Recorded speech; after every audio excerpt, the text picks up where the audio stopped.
विद्या हमारे साथ जुड़ गए हैं, ऋत्विक भालेकर हमारे साथ जुड़ गए हैं, हमारे साथ अभिषेक हमारे सहयोगी जुड़ गए हैं जो कि उत्तर प्रदेश में ब्यूरो हेड हैं। हमारे साथ हमारे अन्य सहयोगी ओंकार भी जुड़ गए हैं जो कि बारामती की सीट पर इस वक्त मौजूद है हमारे साथ।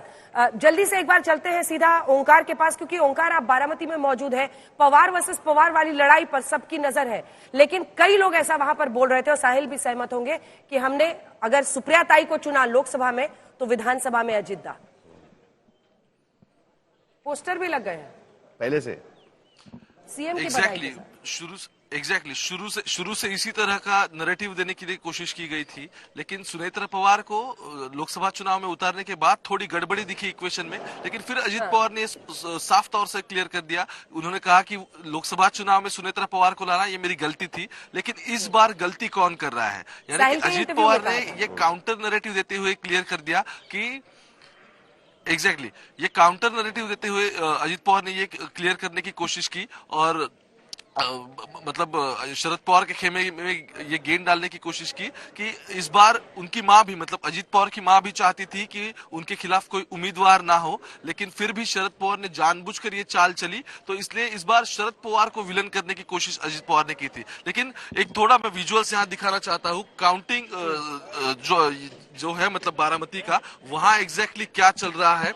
अब अफसर आ रहे हैं अलग अलग और थोड़ी देर में यहाँ काउंटिंग शुरू 3.2% बारामती में ज्यादा इस बार वोटिंग हुआ है। और जो मैं इससे पहले भी कह चुका हूं कि जो ग्रामीण एरिया है, रूरल पार्ट, जो डिसाइडिंग फैक्टर बारामती के चुनाव में रहेगा, वहां इस बार पिछले तौर से भी एक्सेसिवली वहां अगर हम कहें कि वो वोटिंग बढ़ गया है, तो वो डिसाइडिंग फैक्टर बारामती के पूरे इसमें रहेगा। इससे पहले दोनों नेता जो थे, मतलब जिस दिन मुझे याद है कि कन्हेरी जो उनका गांव है, वहां के हनुमान जी के मंदिर के बाहर से दोनों की सभाएं शुरू हुई थी और दोनों ने इस चुनाव को एक भावनिक मुद्दे पे लाने की कोशिश की थी, क्योंकि सिर्फ शरद पवार और अजित पवार का ये मामला नहीं है। यहाँ की जो अलग अलग संस्थाएं हैं उनके ऊपर अजित पवार की फैमिली हो, शरद पवार की गणना की शुरुआत हो जाएगी और उसकी तैयारियां भी हम आपको अलग अलग जगहों से दिखा रहे हैं विद्या। लेकिन साथ में ये भी एक बड़ा सवाल हो जाता है कि केवल पार्टियों का भविष्य नहीं, लेकिन पार्टियों में जो परिवार है उनके वारिसों का भविष्य भी काफी हद तक तय होना है। चाहे राज ठाकरे के बेटे हो या फिर आदित्य ठाकरे हो, जिनको अभी अपनी पहली जीत से तो साबित नहीं करना है, लेकिन आगे वो मुंबई को, महाराष्ट्र को ले जा सकते हैं कि नहीं, वहां की जनता उनमें विश्वास उस हिसाब से करती है या नहीं, पिता का जो विश्वास रहा, परिवार का जो विश्वास रहा, उसे आगे बढ़ा सकते हैं या नहीं, बहुत सारे प्रश्न उनके भी इस समय दिमाग में चल रहे होंगे।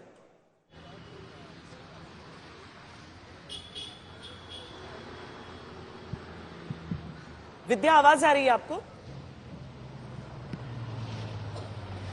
साहिल जब तक वो सुन पाती है। चलिए ठीक है। क्या है कि सबके दावे लगे हुए हैं। वो जेम्स बॉन्ड की फिल्म में था ना, वो जो पोकर खेलने जाते हैं और सारा पैसा डाल देते हैं, बोलते हैं ऑल इन, तो सबका ना ऑल इन चला गया है। अभी अगर जीते तो कुछ आएगा, अगर नहीं तो सारा लुट जाएगा।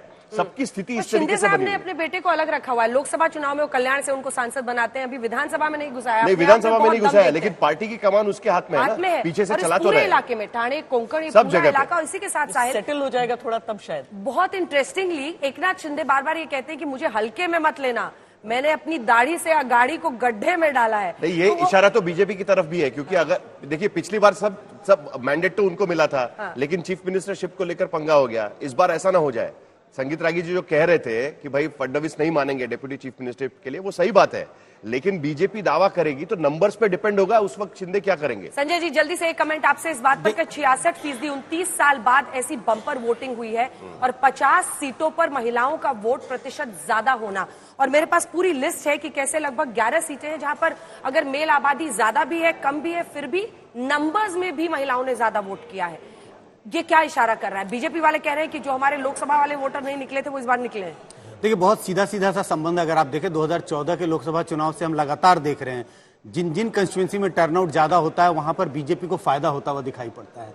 आप उनके स्ट्राइक रेट को देखें, जिन कंस्टिट्यूंसी में वोट टर्नआउट ज्यादा, वहां बीजेपी का स्ट्राइक रेट ज्यादा अच्छा रहता है। तो कहीं ना कहीं मुझे लग रहा है ये संकेत दे रहे हैं कि बीजेपी बहुत अच्छा प्रदर्शन करने जा रही है, और अगर महायुति को सरकार बनाने के कभी भी करीब आना है या उनका मेजोरिटी आना है, तो उसके लिए जरूरी है कि बीजेपी अच्छा करे। बीजेपी 152 सीटों पर ऑफिशियली लड़ रही है और जैसा साहिल कह रहे थे अनऑफिशियली तो उनकी संख्या बहुत ज्यादा है।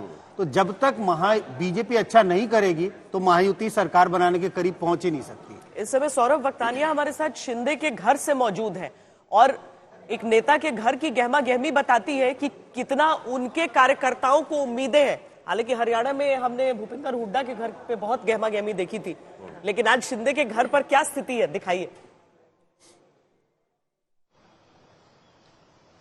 जी देखिए, वैसे तो सीएम थोड़ा लेट निकलते हैं अपने घर से और फिलहाल अगर जो मैं आपको स्थिति दिखाऊं यहाँ पर देखिए कि पूरी तरीके से सन्नाटा है। इनफैक्ट मैं यहाँ पर कुछ बंदोबस्त भी नहीं देख पा रहा हूँ, उतने पुलिस वाले भी मौजूद नहीं है।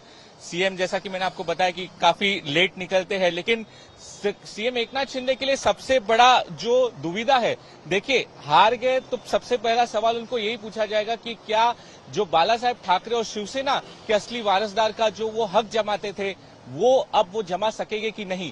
दूसरी बात, अगर महायुति जीत भी जाती है तो क्या वो सीएम फेस रहेगी, क्योंकि लगातार अन्य पार्टी से ये आवाज उठती आ रही है कि अजीत पवार की पार्टी से देखें तो अजीत पवार को मुख्यमंत्री बनना चाहिए, बीजेपी की तरफ से देवेंद्र फडणवीस को मुख्यमंत्री बनना चाहिए। अब जब महायुति अगर जीत जाती है तो क्या महाराष्ट्र के मुख्यमंत्री सीएम एकनाथ शिंदे मुख्यमंत्री बने रहेंगे, तो ये डबल दुविधा में है। उनकी सीट की अगर जो बात करें तो वो काफी ज्यादा कॉन्फिडेंट नजर आते हैं। उनके सामने केदार दिघे लड़ रहे हैं।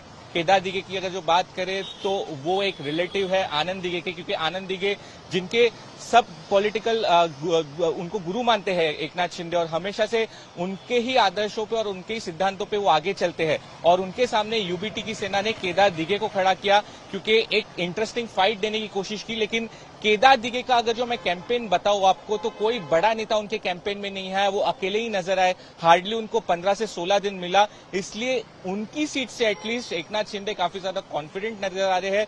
लेकिन असली रिजल्ट आने के बाद क्या होगा ये देखना काफी ज्यादा इंटरेस्टिंग होगा।